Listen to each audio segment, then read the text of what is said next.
빈혈이 있는 분들이 들깨를 꾸준히 섭취를 하시면 이 빈혈도 개선하는데 굉장히 많은 도움을 받을 수가 있어요. 이렇게 좋은 들깨가 가장 취약한 단점이 있어요. 그건 바로 열에 약하고 쉽게 산패된다는 거예요. 통들깨보다는 들기름으로 많이 섭취하게 되는데 이 들기름을 짤 때 굉장히 좋아요. 들기름을 짤 때 보통은 200도 이상으로 가열을 해서 들기름을 볶아서 기름을 짜게 되는데 이때 몸에 좋은 오메가3 지방산이 대부분 파괴가 많이 돼요. 그래서 들기름을 드실 때는 저온에서 압착한 기름을 사용하시는 것이 좋습니다. 저온 압착유 또는 생들기름이라고도 하는데 이 기름을 요리에 사용할 때도 열에 오랫동안 가열하지 말고 요리가 끝나갈 무렵에 촉촉촉 이렇게 들기름을 넣어 주시거나 먹기 직전에 드레싱해서 드시는 게 굉장히 좋습니다. 들깨를 이렇게 드시면 당뇨와 혈당이 싹 사라지고 치매도 예방할 수 있어요. 들기름, 들깨 하면 뭐가 생각나나요, 여러분들은? 들기름에 북어와 미역을 구수하게 볶아 시원한 북어 미역국을 끓여 먹어도 정말 맛있잖아요. 그죠? 건강에도 좋다는 이 들기름과 들깨 잘못 먹으면 암에 걸리고 혈관 건강에도 악영향을 줘서 치매도 유발할 수 있다는 사실 알고 계셨나요? 어떻게 먹을 때 건강을 해쳐 암에 걸리고 또 치매를 유발하는지, 그리고 어떻게 먹는 것이 우리가 건강하게 먹는 방법인지, 또한 어떻게 보관하는 것이 가장 좋은 방법인지 제가 들깨에 대한 모든 것 알려드릴게요. 나이가 들면서 산책하기도 힘들고 관절도 쑤시고 무릎 통증 이것 때문에 힘드시지 않나요, 여러분들? 들깨의 첫 번째 효능은 바로 관절염에 좋다는 거예요. 무릎이나 관절 통증 때문에 병원에서 진통제를 처방받고 약국에서 또 진통제를 받아 드시고, 이때 이 처방받는 우리 진통소염제의 역할이 우리 몸속에 프로스타글란딘이라는 물질이 있어요. 이 물질의 생성을 억제해서 통증을 막아주는 기전인데, 이 들깨 속에 함유되어 있는 식물성 오메가3 지방산인 알파리놀렌산이라는 게 함유되어 있는데, 이는 체내에서 염증을 일으키는 프로스타글란딘이라는 생성을 억제하는 데 아주 좋은 효능을 발휘해요. 이처럼 우리가 오메가3를 먹는 이유 중 하나도 혈관 건강이나 혈행장애, 피를 맑게 해준다 등등의 역할도 있지만 몸속의 미세염증을 잡아주는 역할이 굉장히 커서 드시는 분들도 많으신데, 이러한 들깨가 바로 이런 염증 유발 물질을 억제해줘서 진통 역할에 도움을 줄 수 있다는 거죠. 또한 들깨의 두 번째 효능은 바로 뼈 건강에 도움을 준다는 건데, 이는 들깨에 관절염과 무릎 통증이나 이런 거를 완화시켜주는 성분도 들어있으면서 뼈 건강에 도움을 주는 이유는 이 칼슘 함량도 높기 때문이에요. 이 들깨 100g에는 약 한 390mg 정도 되는 칼슘이 함유가 되어 있다고 하는데 뼈 건강에 아주 도움을 줄 수 있는 좋은 식품이기도 해요. 이러한 들깨를 꾸준히 섭취하면 이처럼 칼슘의 흡수도 많아져 골다공증 예방에도 참 좋은데, 중년 이후 노화가 진행될 때 영양 불균형이 생기면서 많이 발생이 하게 되는데, 여성의 경우 폐경 이후에는 골밀도가 많이 감소가 되고 골다공증 발생되는 확률도 높아진다고 해요. 골다공증으로 인해서 노인들의 골반 골절이 일어날 수가 있는데, 이 골반 골절로 인해서 65세 이상이신 분들은 30%가 1년 내에 사망하고, 또 80세 이상인 분들은 50%가 2개월 이내에 사망을 할 수도 있다고, 굉장히 위험하다고 해요. 그럼 노인들에 대한 뼈 관리는 굉장히 중요하겠죠. 이 골다공증 관리에 뼈 건강을 유지하고 골절 위험을 줄이기 위해서도 굉장히 중요해요. 뼈 건강을 위해서 우리 들깨를 꾸준히 섭취하는 게 좋겠죠. 나이가 들면서 깜빡깜빡하는 일도 잦아지고 기억력도 떨어져서 고민되시는 분들 많으시죠? 이제는 걱정하지 마세요. 세 번째 들깨의 효능은 바로 뇌 건강, 뇌신경을 튼튼하게 해주고 기억력도 높여주고 치매를 예방하는 데 도움을 줄 수 있다는 거예요.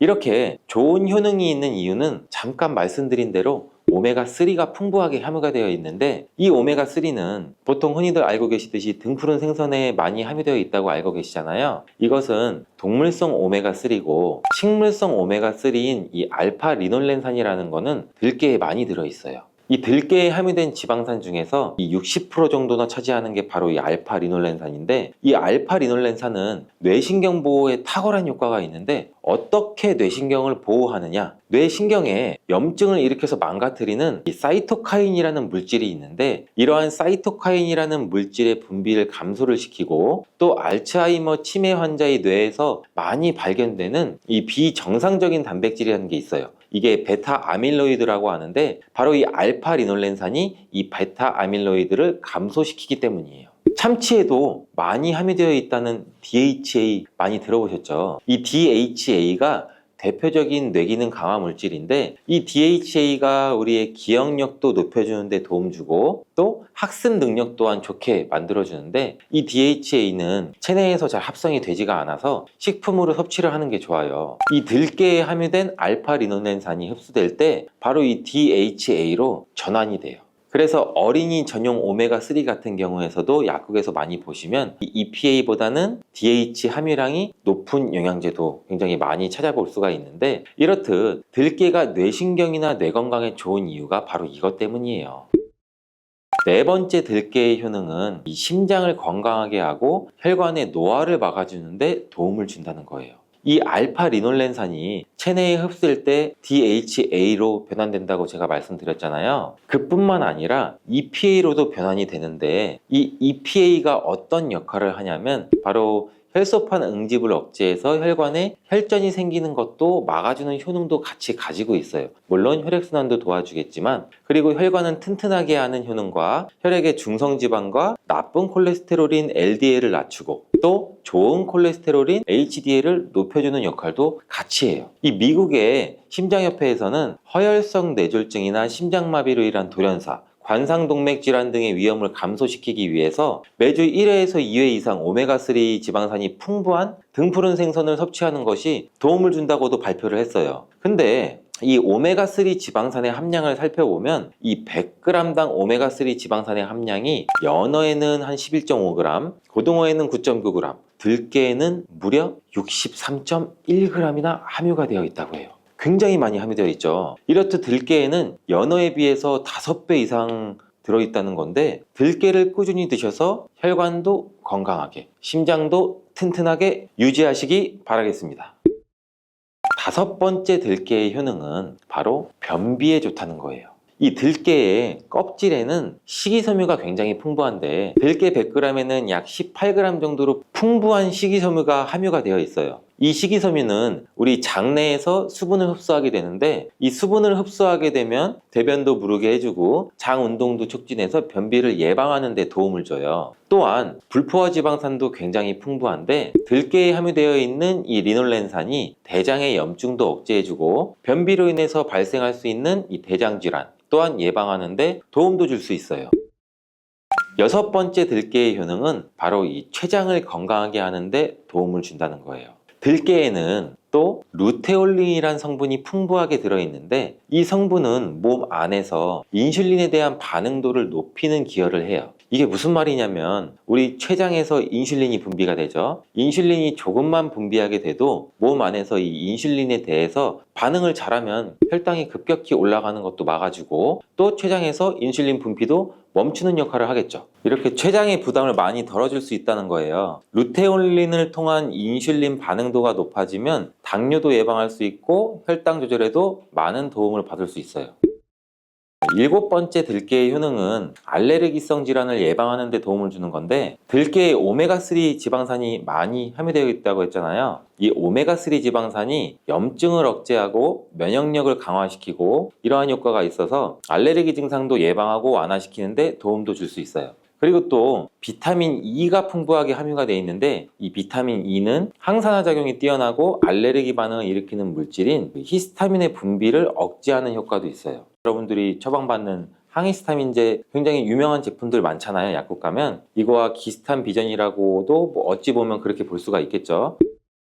여덟 번째 들깨의 효능은 빈혈에 좋다는 거예요. 들깨에 약 100g에는 철분이 14mg 정도 함유가 되어 있는데, 이는 시금치의 약 2배에 해당이 돼요. 시금치보다도 이 철분 함량이 높아서 빈혈에 도움을 줄 수도 있고, 그뿐 아니라 이 들깨에 함유된 비타민 B12라는 성분은 이 조혈작용, 즉 피를 만들어주는 작용을 도와주는데, 이 조혈작용이란 혈액 속에 혈구를 어떻게 보면 만들어내는 과정을 말하죠. 빈혈이 있는 분들이 들깨를 꾸준히 섭취를 하시면 이 빈혈도 개선하는 데 굉장히 많은 도움을 받을 수가 있어요. 이렇게 좋은 들깨가 가장 취약한 단점이 있어요. 그건 바로 열에 약하고 쉽게 산패된다는 거예요.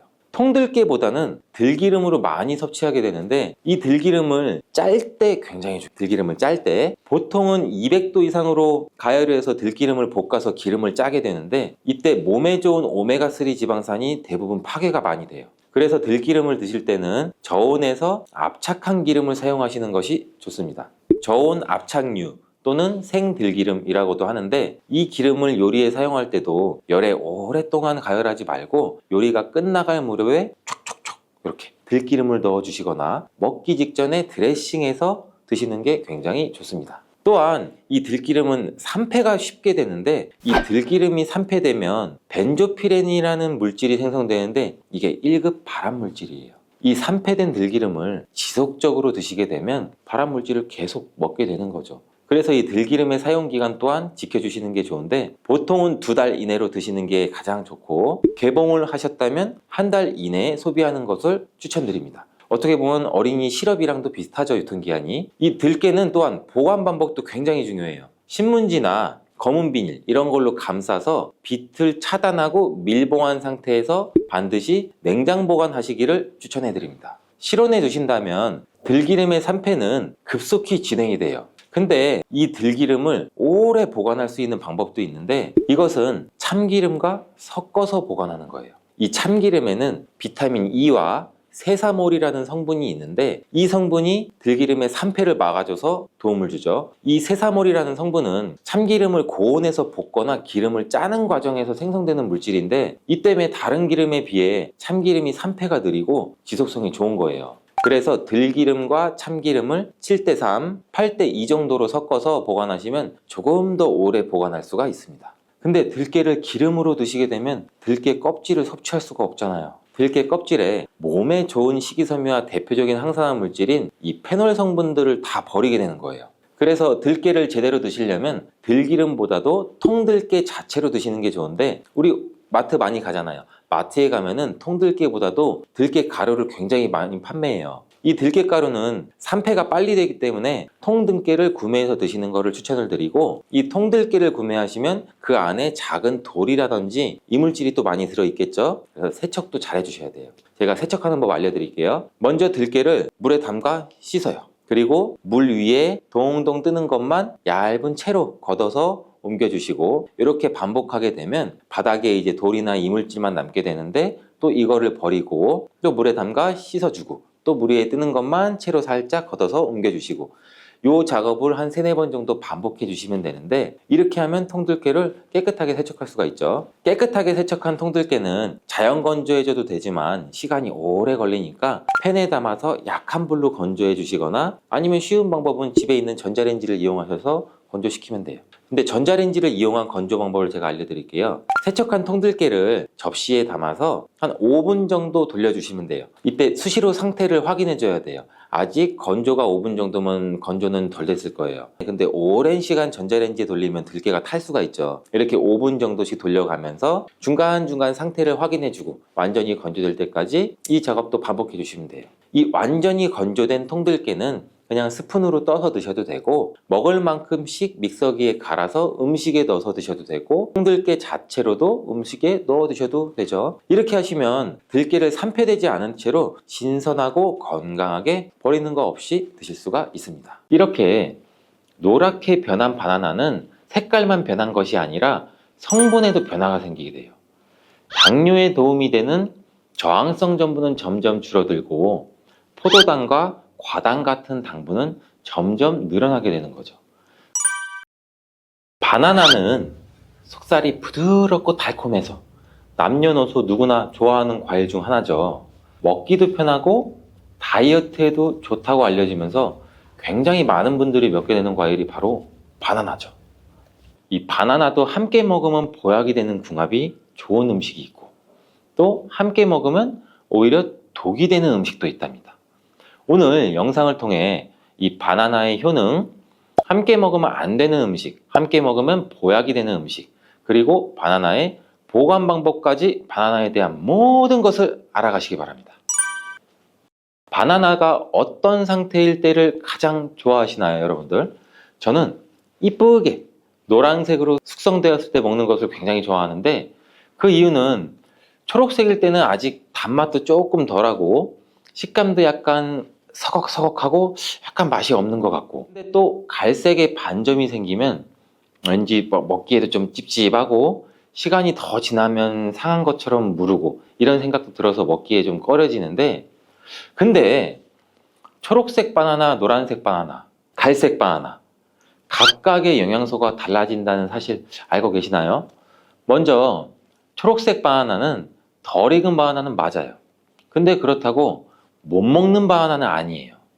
단맛이 약간 적은데 그 대신에 건강에 도움이 되는 성분도 들어있어요.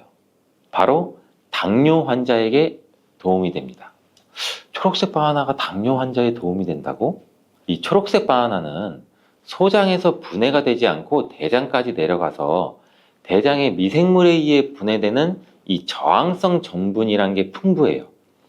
이 저항성 전분은 이 아밀로스가 많은 탄수화물을 말하는데, 이 아밀로스가 포도당으로 분해가 잘 되지 않아서 이 포도당이 소장에서 흡수가 그럼 더 안 되겠죠.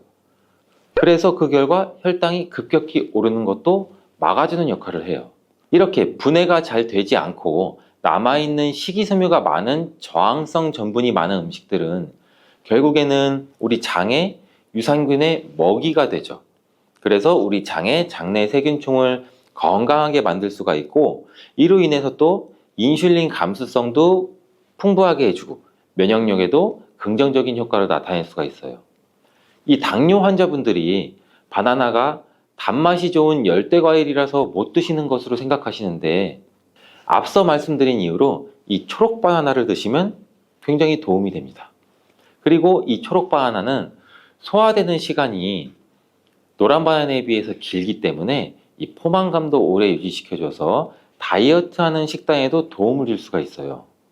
이 저항성 전분은 이런 효능들로 인해서 비만 당뇨를 예방할 뿐 아니라 대장암도 예방하는 것으로 알려져 있어요.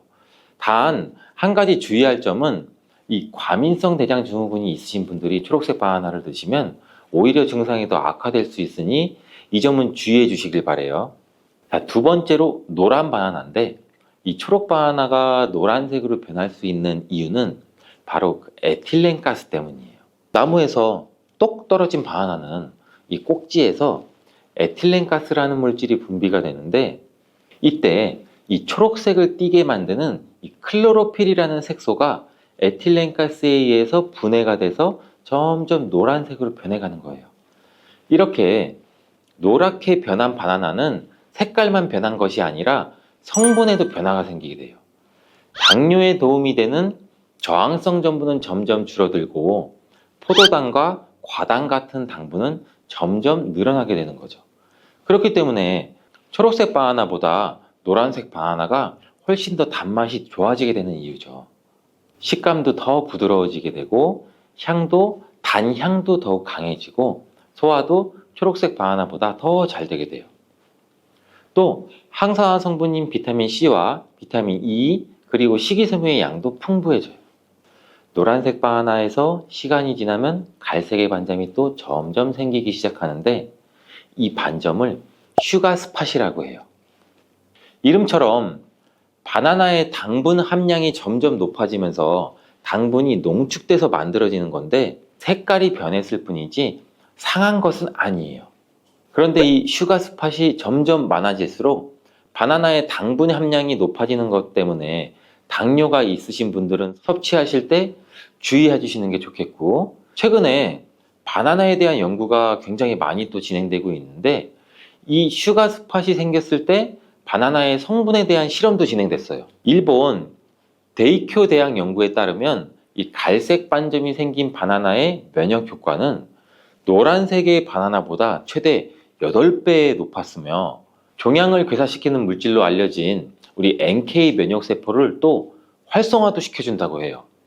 이 NK 면역세포는 바이러스에 감염된 세포나 암세포를 직접 파괴하는 역할도 하고, 이 TNF라는 종양괴사인자를 분비해서 비정상세포의 증식도 억제하고 암세포의 자살도 유도한다고 해요. 이게 무슨 말이냐면, 쉽게 설명드려서 갈색 반점이 생긴 바나나는 면역력도 강하게 만들어주고 암 예방과 치료에도 도움을 줄 수 있다는 결과라고 보이죠. 이 바나나에 함유되어 있는 성분을 살펴보면 흔히 알고 있는 칼슘, 마그네슘, 다양한 미네랄도 풍부하게 함유되어 있잖아요. 또한 우리 몸에 에너지를 공급해주는 탄수화물도 풍부하게 함유하고 있어요. 운동 경기를 우리가 TV로 보다 보면 선수들이 중간에 바나나를 먹는 장면을 볼 수 있는데, 운동 중에 바나나를 먹으면 이 풍부한 탄수화물로 인해 에너지를 빠르게 공급해줘서 이 폭발적인 힘을 내는데도 도움을 줄 수 있다고 해요.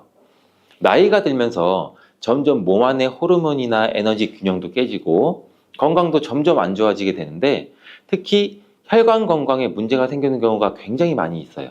이 혈관 건강에 문제가 생기면서 나타나는 대표적인 증상이 고혈압이 되겠죠. 이 때문에 나이가 들면서 혈압도 관리하는 게 굉장히 중요한데, 바나나에 풍부하게 함유된 칼륨은 세포의 삼투압과 수분의 평형을 유지 기능을 수행해서 몸 안에 나트륨을 배출하는 데 굉장히 많은 도움을 줘서 혈압을 조절하는 데도 도움을 준다고도 알려져 있죠. 성인의 하루 칼륨의 권장 섭취량이 남성은 약 한 4,700ml 정도 되고 여성은 3,500ml 정도 되는데, 실제로 섭취하는 칼륨의 양은 남성은 55%, 여성은 75% 정도만 섭취하는 것으로 통계를 통해 확인할 수도 있어요. 칼륨이 체내에서 부족하게 되면 혈압도 오르고 우리 심장에 무리도 줄 수 있으면서 이 근육의 경련도 일어나게 돼요. 또 힘이 빠지는 무기력증 등의 대표적인 증상도 나타날 수가 있죠. 또 바나나 한 개에는 하루 권장 섭취량의 약 15%의 칼륨이 함유되어 있어 우리가 부족한 칼륨을 보충하는데 탁월한 도움도 줄 수 있죠. 또 바나나에는 비타민 B6도 풍부한데, 이 비타민 B6는 피리독신이라고 불리우는데 인체의 기능을 정상적으로 유지하는 데 굉장히 중요한 역할을 하는 수용성 비타민이에요. 이 비타민 B6는 우리 신경 전달 물질을 생산하는데, 특히 행복 호르몬이라고 불리는 세로토닌의 합성에도 굉장히 중요한 역할을 해요.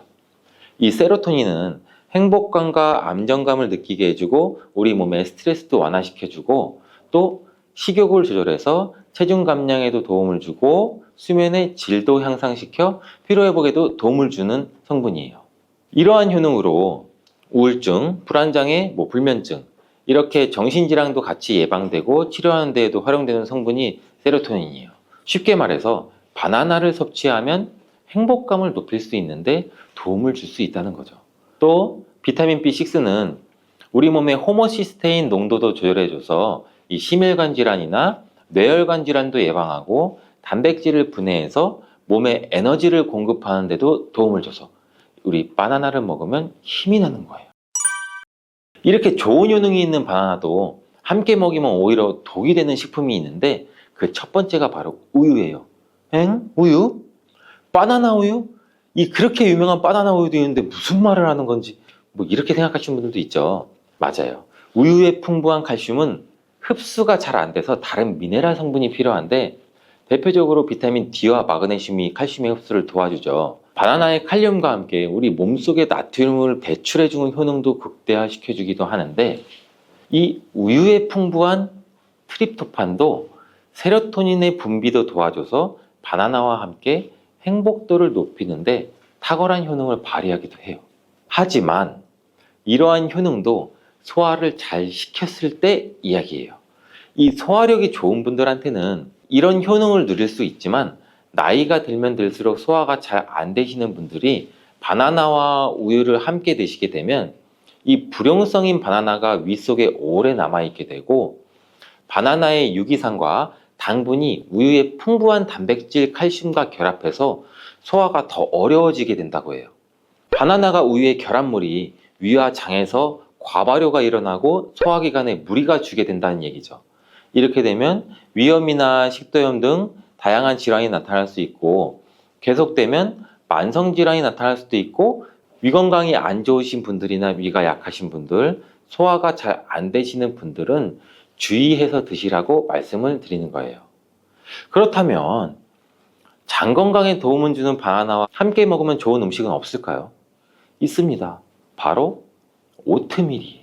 바나나에 함유한 섬유질은 대부분 불용성이기 때문에 이 장내의 이물질을 흡착해서 변의 부피를 크게 하는 데는 도움을 줄 수 있어요. 이 때문에 바나나를 지속적으로 먹으면은 좀 과하게 먹으면 변비에 걸리기도 하죠. 이를 방지하려면 수용성 섬유질이 필요한데 오트밀에는 이 수용성 섬유질이 50% 이상이나 함유되어 있어서 바나나와 오트밀을 함께 섭취하게 되면 섬유질의 균형이 잘 맞아서 변을 무르게 해서 배변도 원활하게 해주고 장 건강에도 도움을 줄 수 있답니다. 또한 이 콜레스테롤의 배출도 도와줘서 혈관 내에 나쁜 콜레스테롤의 수치도 낮추는 데에도 도움을 줄 수가 있고요. 바나나와 함께 독이 되는 음식 두 번째는 바로 고구마예요. 고구마는 바나나와 함께 다이어트에 도움이 되는 음식으로 함께 섭취하는 경우가 종종 있는데 이 고구마와 바나나는 복합 탄수화물이 풍부해서 포만감을 길게 유지해줘서 다이어트에 물론 도움이 될 수 있어요. 하지만 한 가지 문제가 있는데 바나나와 고구마 둘 다 칼륨 함량이 높다는 거예요. 칼륨은 과다하게 섭취하게 되면 우리 몸에 고칼륨 혈증을 일으킬 수도 있고 이로 인해서 무력감이나 피로감, 메스꺼움, 구토, 호흡곤란 이런 증상도 올 수가 있으며 심한 경우 저혈압이나 부정맥, 근육마비나 심장마비 이런 심각한 부작용도 나타날 수가 있는데 소량 섭취하면 큰 문제가 되지 않지만 과량 섭취 시 신장이 약하신 분들 또 몸에서 칼륨 배출이 원활하지 않기 때문에 고구마와 바나나를 지속적으로 과다하게 함께 드시게 되면 신장도 망가뜨릴 수가 있어서 이런 점을 주의하면 좋다고 말씀드리는 거예요. 바나나와 함께 먹으면 보약이 되는 음식은 오트밀에 이어서 파인애플이 있어요. 이 바나나와 파인애플에는 브로멜라인이라는 효소가 풍부한데 이 효소는 운동 후에 생기는 근육의 염증을 빠르게 회복시키고 또한 근육의 피로 회복에도 도움을 주는 것으로 알려져 있어요. 또한 바나나와 파인애플을 함께 드시게 되면 단백질 분해를 극대화해서 소화도 돕고 소화기 질환에도 예방하는 효과를 가져요. 바나나와 함께 먹으면 보약이 되는 음식 이 세 번째는 바로 카카오예요. 바나나는 이 도파민이라는 신경을 자극하는 물질이 많이 함유가 되어 있는데 카카오에는 이 도파민 생성의 원료가 되는 아미노산이 풍부해서 카카오와 바나나를 함께 드시면 이 행복도를 높이는 효능이 극대화가 될 수가 있어요.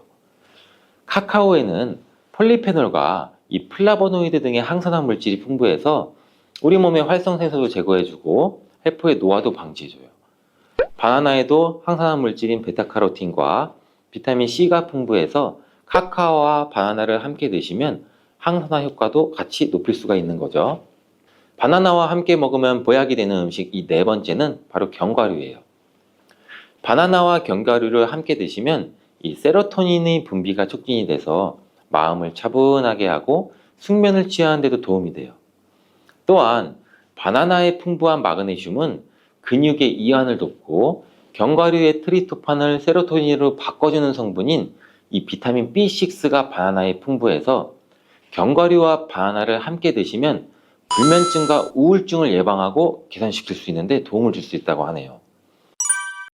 자, 이제 그럼 바나나의 보관법을 한번 알아볼 텐데 바나나를 보관하실 때는 바나나의 꼭지 부분을 랩이나 호일로 감싸주신 상태에서 바나나 거리 같은데 걸어두시는 게 좋아요. 그렇게 하면 바나나 꼭지에서 나오는 에틸렌 가스를 어느 정도 차단해줘서 숙성되는 것을 방지해서 조금 더 오래 보관할 수 있고 그리고 열대 과일인 바나나는 냉장고에 보관하게 되면 냉해를 입어 바나나 색이 굉장히 빠르게 검은색으로 변하게 돼요. 바나나를 오래 보관하시려면 껍질을 벗긴 상태에서 먹기 좋은 크기로 잘라서 냉동 보관하셨다가 드시는 것도 추천을 드리겠습니다. 칼륨은 우리 몸에 꼭 필요한 영양소 아니야? 라고 생각하시는 분 있으시죠? 맞아요. 칼륨은 우리 몸에서 중요한 전해질 중에 하나예요. 심장, 근육, 신경 이러한 기능에 중요한 역할을 하는데 신장 기능이 저하되면 칼륨을 제대로 배설하지 못하고 우리 몸에 쌓이게 돼요. 이로 인해서 고칼륨혈증이 발생할 수 있고 신장 질환이 있으신 분들한테는 이 고칼륨혈증은 매우 위험한 상태예요. 신장이 정상적으로 작동할 때는 칼륨 농도를 유지시켜서 정상 범위로 유지를 하는데 신장 기능이 저하되면 칼륨을 충분히 충분히 배설하지 못해요. 그래서 혈액 내 칼륨 농도가 많아지게 되고 이게 과도하게 축적돼서 문제가 될 수 있어요. 칼륨이 많은 바나나, 감자, 토마토, 신장에 부담을 줄 수 있는 식품들은 적당히 섭취하는 게 좋습니다. 세 번째, 가공식품과 인스턴트 식품이에요. 가공식품은 일반적으로 또 염분이 많이 포함되어 있어요. 신장질환 환자는 나트륨 배설 기능이 저하되기 때문에 체내에 나트륨이 쌓이게 되고 나트륨이 체내에 과도하게 축적되면 우리 몸의 수분이 증가돼요. 이로 인해서 부종과 혈압까지 발생할 수가 있겠죠. 또한 과도한 나트륨은 부종이나 심장질환 같은 경우도 유발할 수가 있고 고혈압은 신장 기능을 악화시킬 수가 있어요. 더 신장이 정말 중요한 기능을 하는 거 아시죠? 신장 기능에 도움을 주려면 바로 이것을 드셔야 합니다. 화장실에서 소변을 보고 맥주 같은 거품이 일어나 보신 분 있으신가요? 아니면 잦은 배뇨감이나 어떤 걸 잘못 먹은 것도 아닌데 몸이 쉽게 잘 부으시는 분들 계시죠? 저도 이런 증상들이 뭐 가끔씩 보이는데 그럴 때마다 혹시 내 신장 기능에 문제가 생겼나? 하고 걱정이 들기도 해요. 그래서 이번에는 신장 건강에 대해서 한번 이야기해 보려고 하는데 신장은 우리 몸에서 매우 중요한 역할을 하는 거 다 알고 계시죠? 과연 어떤 역할을 하는지 그리고 신장이 안 좋아지면 생길 수 있는 질병들 그뿐만 아니라 신장에 안 좋은 음식과 신장에 도움을 주는 음식까지 신장에 대한 많은 것을 한번 알려드릴게요. 건강을 지키기 위한 중요한 정보들 끝까지 함께 해주세요. 신장은 우리 몸에서 매우 중요한 역할을 하는 기관이에요. 쉽게 말해 신장은 혈액을 걸러내는 역할을 해요. 우리 몸의 정수 시스템이라고 보시면 될 것 같네요. 우리가 섭취한 음식과 음료에서 나온 노폐물과 과도한 물을 처리하고 이를 소변을 통해 배출을 하죠. 또한 신장은 우리 몸의 수분과 전해질 균형을 맞추는 역할도 하는데 예를 들어 나트륨, 칼륨, 칼슘 등의 전해질 농도를 조절해서 우리의 몸이 정상적으로 기능할 수 있게 도와줘요. 다시 말해 신장이 제대로 기능하지 않으면 우리 몸에 불필요한 물질이 쌓이게 되어 건강상 문제가 발생할 수도 있고 우리 몸의 전해질 불균형으로 인해서 심장질환이나 고혈압, 뼈 문제 등등 발생할 수 있다는 거죠. 혹시 신장이 호르몬을 분비한다는 거 아시나요? 이 신장은 배뇨의 역할뿐만 아니라 호르몬을 분비하는 기관이기도 한데 신장에서 분비되는 호르몬 중 하나는 에리트로포이에틴이라는 물질인데 이 호르몬은 우리 몸의 골수에서 적혈구 생산을 또 촉진을 해요. 빈혈도 예방할 수도 있겠죠. 이 외에도 신장은 뼈의 성장과 유지 등 다른 중요한 기능을 조절하는 데 굉장히 도움을 많이 주는데 이렇게 신장은 우리 몸의 전반적인 건강을 유지하는 데는 없어서는 안 될 중요한 역할을 하고 있다는 것 다시 한번 강조해서 말씀드릴게요. 그렇다면 이렇게 우리 몸의 중요한 역할을 하는 신장이 망가지면 어떤 질병에 걸릴 수 있을까요? 신장이 제 역할을 하지 못하면 다양한 질병이 발생할 수 있는데 대표적인 질병들 몇 가지에 대해 한번 알아볼게요. 신장이 망가지면 걸리는 질환 첫 번째는 신부전입니다. 신부전이라는 단어 익숙하신 분도 계시고 생소하신 분도 있으실 텐데 신부전은 쉽게 말해서 신장이 더 이상 제 역할을 잘 못하는 거죠. 체내 노폐물과 우리 몸의 수분을 잘 배출하지 못하는 상태라고 말씀드리면 되겠네요. 이 신부전은 급성으로 발생할 수도 있고 만성적으로도 진행이 될 수 있는데 급성 신부전은 원인에 따라 치료가 가능하다고 하는데 만성 신부전은 신장이 점차 기능을 잃어가기 때문에 결국에는 투석이나 신장 이식을 해야만 하는 상황까지 올 수 있다고 해요. 신장이 망가지면 걸리는 질환 두 번째, 신장 결석이에요. 이 신장 결석은 신장에서 형성된 단단한 결석이 배뇨에 방해가 돼서 통증을 유발시키는 질환이에요. 신장 결석은 우리 소변이 농축될 때, 즉 우리 몸에 수분이 부족하거나 염분이 과도하게 많을 때 발생할 수가 있는데 결석이 신장에서 배출되지 않으면 통증이나 혈뇨를 유발할 수 있고 큰 결석은 수술적 제거가 필요할 수가 있겠죠. 신장 결석이 생기게 되면 심한 옆구리 통증이 있을 수가 있고 혈뇨가 나올 수도 있고 배뇨할 때 통증 심하면 구토나 고열까지 생길 수가 있는데 혹시 만약에 신장 결석이 생기게 됐을 때 미세한 결석은 물을 자주 드시고 많이 드시면은 자연적으로 소변을 보면서 배출이 될 수 있지만 큰 결석은 충격파 쇠석술이나 수술적 제거가 필요하기도 한다고 해요. 세 번째는 만성 신장 질환입니다.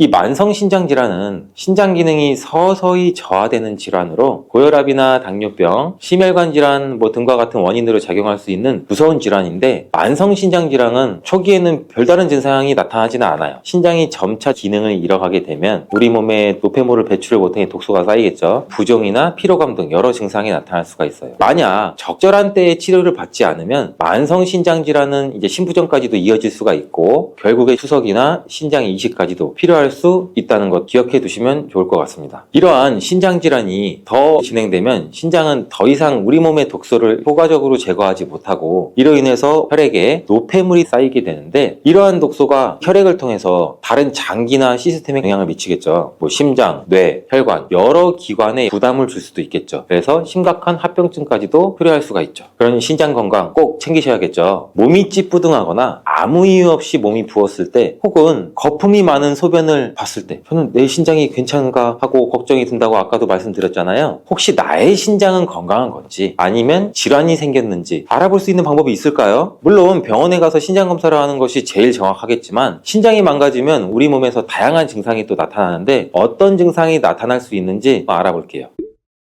첫 번째, 부종이에요. 손과 발이 자주 붓는다고 생각하시는 분들 주목해주세요. 신장이 제대로 기능하지 않으면 우리 몸에 수분이 배출되지 않아 부종이 발생할 수가 있는데, 신장의 주요 기능 중 하나는 우리 몸의 수분과 염분을 조절하는 거예요. 건강한 신장은 혈액을 걸러서 필요한 수분과 전해질을 재흡수하고 나머지 노폐물과 많아진 수분을 소변으로 배출하는데, 이때 신장이 손상되면 이 배설 기능이 제대로 이루어지지 않아서 우리 몸에 과도한 수분과 염분이 축적이 돼요. 그렇게 되면 어떻게 되겠어요? 혈액량이 증가하게 되겠죠? 그로 인해 혈압도 높아질 수가 있고 혈관 내의 압력도 높아질 수가 있게 되고, 결국에 우리 몸에 축적된 액체가 혈관 밖으로 새어나와서 조직에 쌓일 수도 있고, 그로 인해서 부종이 발생하게 되는 거죠. 특히 발목이나 다리나 얼굴에 붓기가 생기기 쉬운데, 이러한 부종은 신장이 물을 배출하지 못하면서 발생하는 증상 중 하나죠. 부종이 지속되면 신장에 문제가 있으므로 이러한 증상이 반복이 된다면 꼭 병원을 방문해서 검사를 받아보시는 게 좋아요. 두 번째는 피로와 무기력함입니다.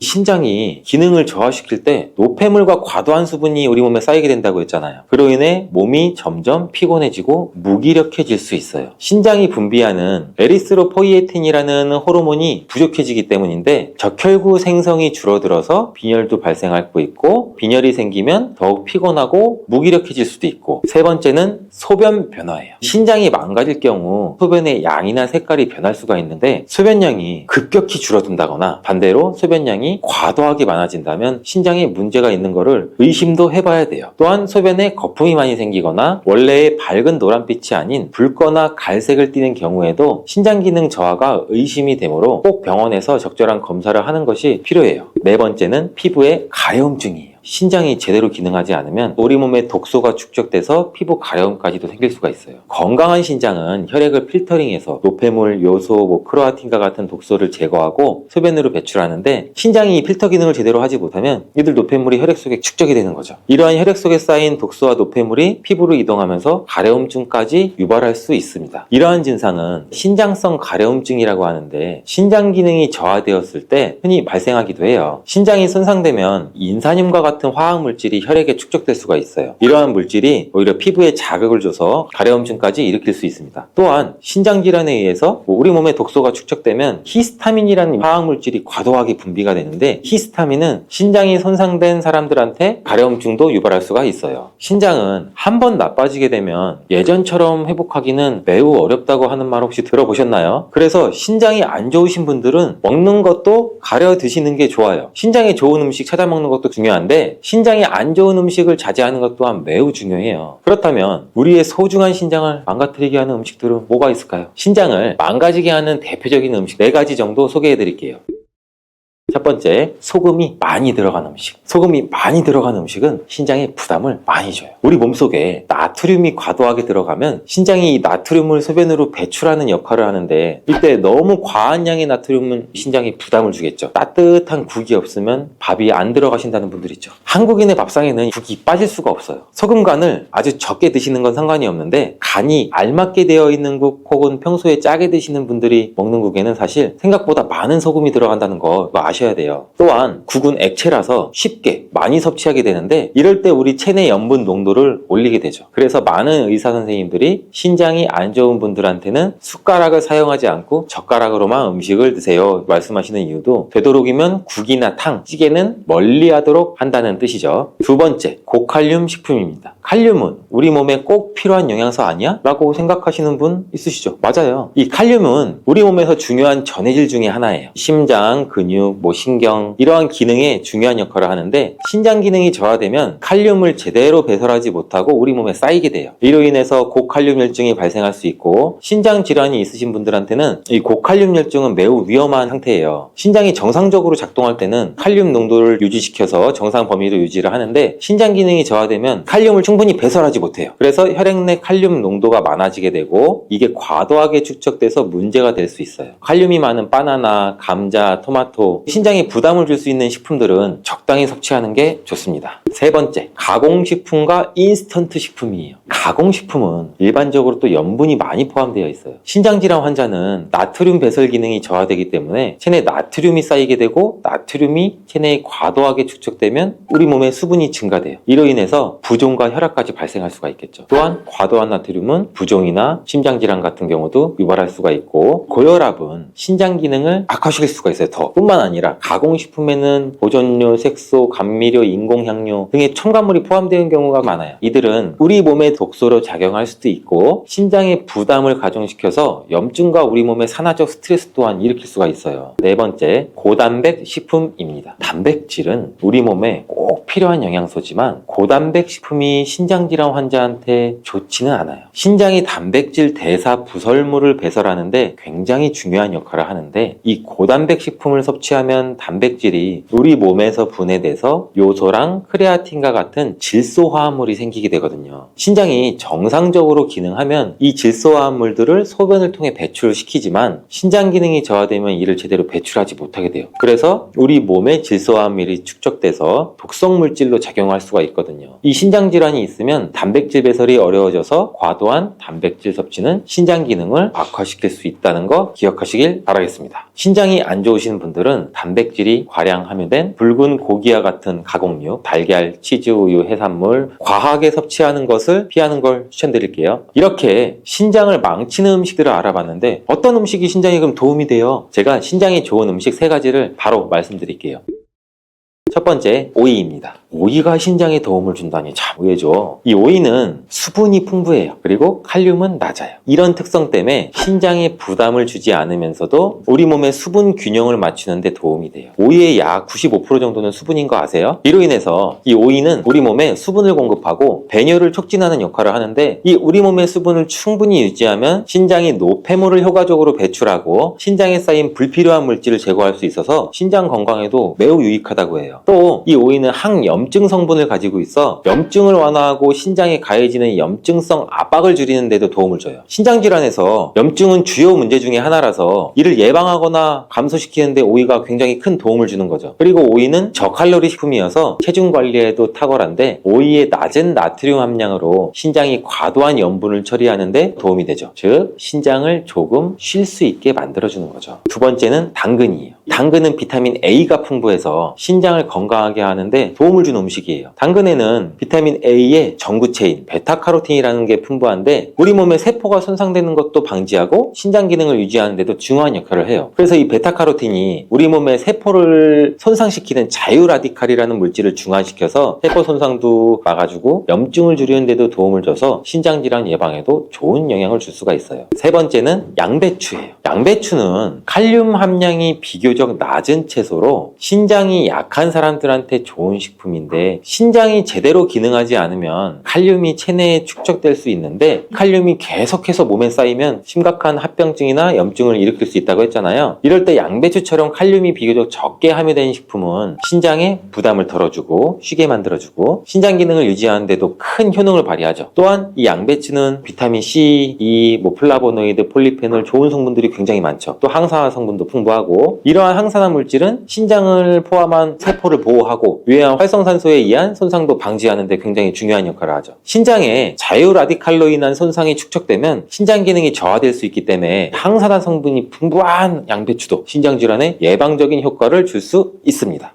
수용성 식이섬유인 팩틴은 위에서 대장까지 가는 동안 많은 수분을 흡수해서 변을 무르게 만들어주고 장내에 머물러 있는 노폐물과 다양한 유해 물질들을 흡착시켜서 변과 함께 몸 밖으로 배출을 시켜주며 장내 환경을 깨끗하게 해주어서 건강한 상태를 유지하도록 도와줍니다. 그리고 레몬 과육에는 없고 오직 있는 성분이 있는데 디리모넨이라고 하는 천연 오일 성분입니다. 디리모넨은 레몬의 상큼한 향을 내는 성분이기도 하며 장을 자극해서 연동 운동이 활발하게 되도록 도와주어서 변비를 예방해 줄 수 있습니다.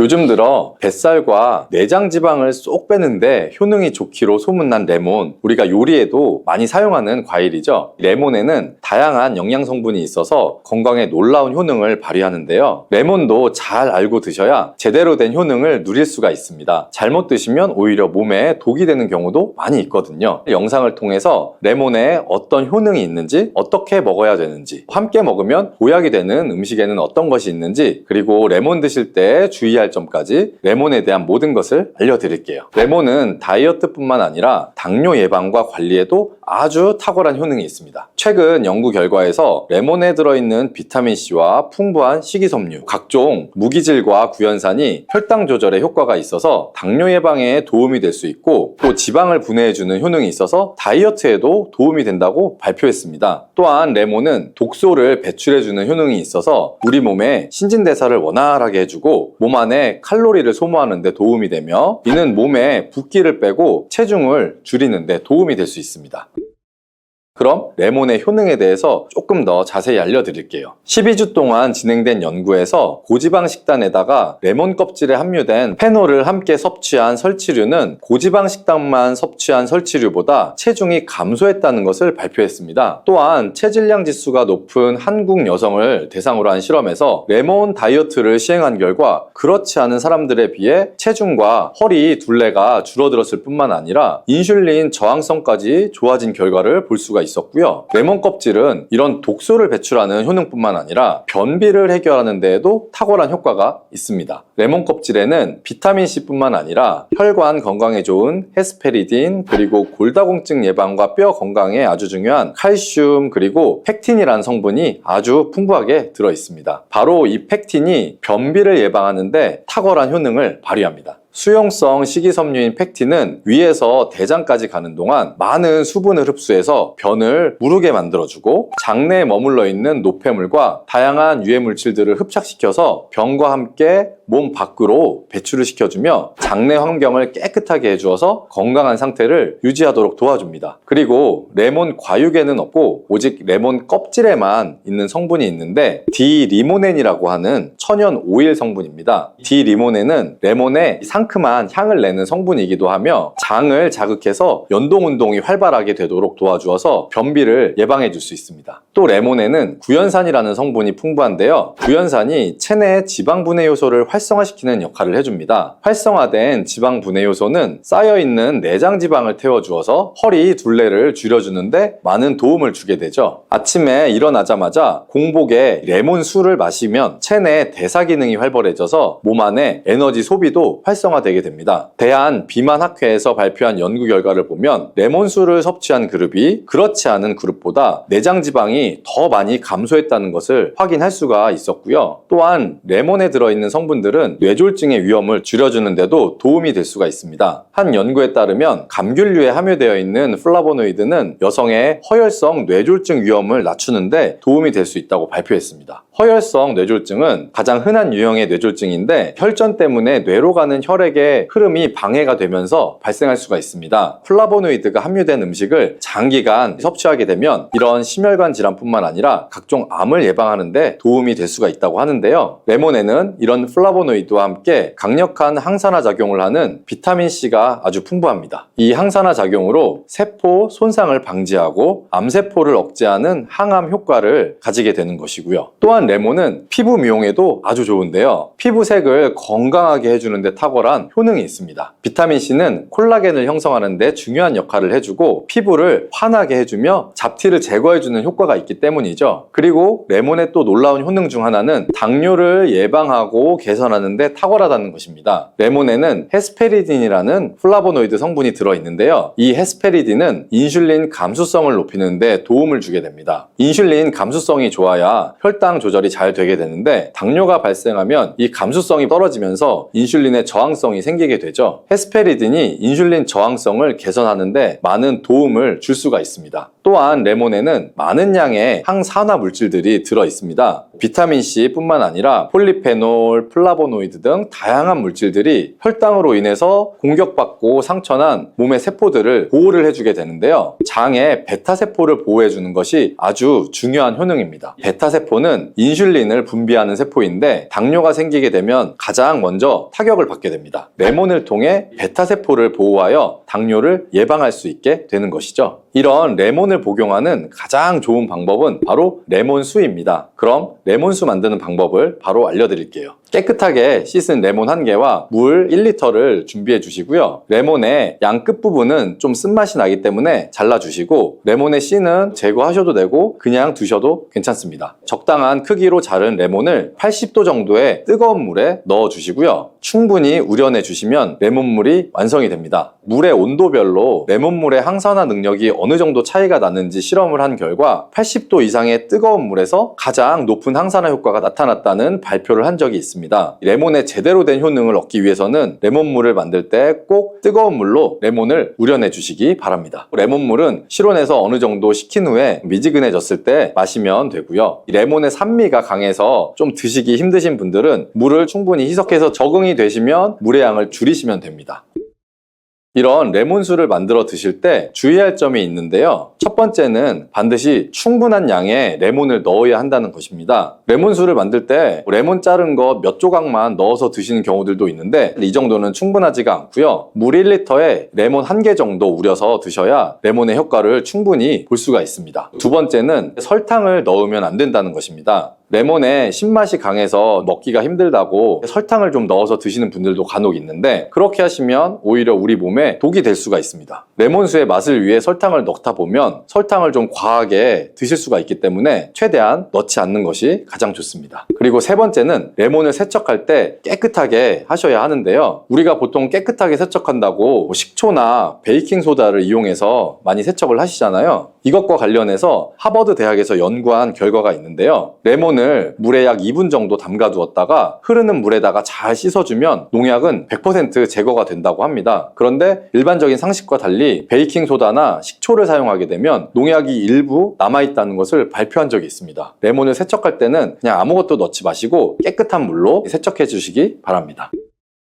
다음으로 레몬과 함께 먹으면 시너지 효과를 내는 음식을 알려드릴게요. 첫 번째는 바로 계피입니다. 레몬과 계피를 함께 사용하여 약으로 쓰기도 하는데요. 레몬과 계피를 함께 먹으면 면역 체계를 강화해 주는데 도움이 됩니다. 계피는 향긋한 향과 매운맛이 특징인데 소화를 도와줄 뿐 아니라 혈당 조절에도 탁월한 효능이 있습니다. 또한 레몬에는 염증을 억제하고 수치를 줄여주는 산화 방지제가 풍부한데 레몬과 계피를 지속적으로 섭취하시면 강력한 항염작용이 나타나서 관절염이나 몸의 염증에도 많은 도움을 받을 수가 있습니다. 또한 레몬과 계피는 다이어트에도 많은 도움을 줄 수 있는데요. 계피는 혈액 속의 인슐린과 탄수화물 수치를 조절해서 복부에 지방이 쌓이지 않도록 도와주기 때문이에요. 그리고 레몬은 고구마와 함께 드셔도 좋은데요. 고구마에는 베타카로틴, 비타민C, 식이섬유 등이 풍부하게 함유되어 있어서 염증을 감소시키고 안구 세포를 보호하는 효과가 있습니다. 항산화제인 베타카로틴이 매우 풍부해서 안구 건조증의 위험을 줄이고 눈 건강에 많은 도움을 줄 수가 있고요. 레몬도 이 비타민C와 다양한 항산화 물질을 함유하고 있어서 함께 섭취하면 항산화 효과를 더욱 높일 수가 있겠습니다.